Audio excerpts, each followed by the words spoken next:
Kimia Farma adalah BUMN farmasi terbesar yang mendapat amanat dari pemerintah untuk memproduksi dan mendistribusi obat bagi holding BUMN farmasi.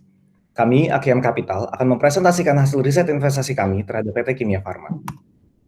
Kami menginisiasi rekomendasi sell untuk saham KF dengan target harga 1.969. Adapun alasan rekomendasi kami karena kondisi keuangan KF diproyeksi akan terus highly leverage, bisnis KF sangat bergantung pada faktor eksternal, dan profitabilitas KF berada di bawah rata-rata industri.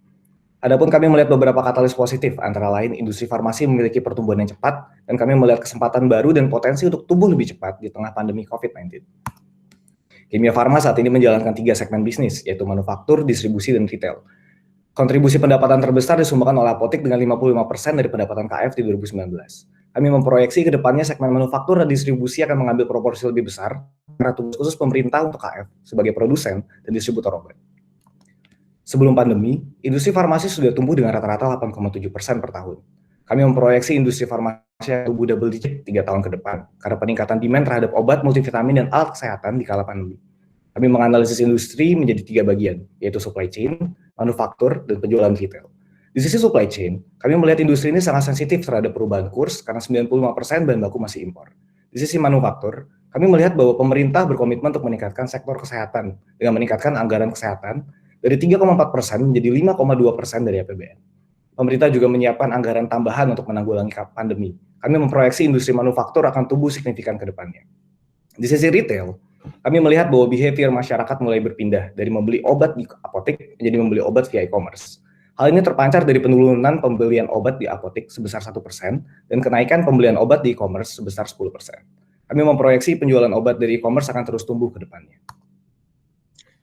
Lalu untuk analisis keuangan, kami meng-highlight beberapa poin penting terkait kondisi fundamental Kimia Farma. Untuk penjualan, kami melihat prospek baik, terutama untuk segmen retail yang telah tumbuh dari 4,8 hingga 9,4 triliun rupiah dalam 5 tahun terakhir. Pertumbuhan kedepannya akan didukung oleh dominasi Kimia Farma sebagai market leader retail farmasi dengan pertumbuhan 100 apotek baru per tahun dan demand tinggi selama pandemi. Lalu untuk segmen manufaktur, segmen ini sangat bergantung pada pemerintah. Bukan hanya sebagai shareholder utama, namun juga sebagai pelanggan utama. Ada tanda positif juga untuk akan ada dukungan pemerintah untuk segmen ini berdasarkan porsi APBN untuk kesehatan yang naik, dan pastinya KF akan menjadi bagian dari upaya mitigasi pandemi, misalnya distribusi vaksin. Namun di sini juga terdapat risiko piutang macet yang pernah terjadi pada 2019, di mana BPJS Kesehatan menunda pembayaran sebesar 1 triliun. Berdasarkan CAPEX dan ROI aset historis, kami menemukan KF harus meningkatkan leverage untuk melakukan ekspansi demi memenuhi target sales 2024, yaitu 19 triliun rupiah, dengan CAGR 13,4% per 5 tahun. Postur keuangan KF telah terguncang pada jangka pendek karena beberapa faktor, yaitu kurs yang naik menyebabkan gross margin turun, piutang menumpuk di BPJS, finance cost naik 119% year on year, dan net margin turun hingga 0,2%, dan pada balance sheet current ratio turun hingga 1,01 dan DE naik hingga 1,9, dan terakhir yang paling parahnya cash flow operasi muncul negatif 1,8 triliun pada 2019 dan diproyeksi tetap negatif hingga akhir 2020. Contoh paling mencolok dari ekspansi anorganik ini adalah akuisisi PT Vapros pada 2019 yang menggunakan utang jangka pendek. Kita dapat melihat ada sinergi operasional dan diversifikasi produk yang dapat realisasi, namun pada jangka pendeknya akuisisi dilakukan seharga 1,36 T, sementara Vapros hanya menyumbang 1,1 T revenue untuk KF di 2019, dan nilai aset tetap hanya 1/4 triliun.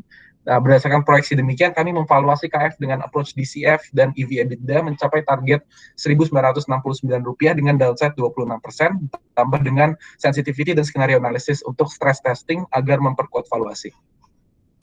Kami membagi resiko KF seperti yang terpapar dari matriks resiko di layar. Kami memilih beberapa resiko yang kami rasa akan signifikan. Pertama adalah resiko piutang tidak tertagih.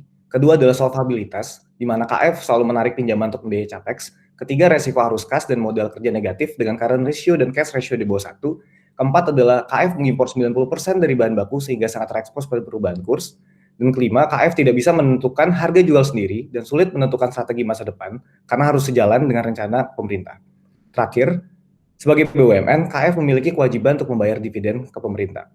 Melihat resiko-resiko tersebut, kami menilai bahwa saat ini KF harus menanggung resiko yang tidak bisa dikontrol, sembari memikul beban keuangan yang berat. Oleh karena itu, kami percaya bahwa harga pasar KF saat ini sudah overvalue dan tidak merepresentasikan nilai KF yang sebenarnya. Demikian presentasi kami, Akiem Capital. Terima kasih.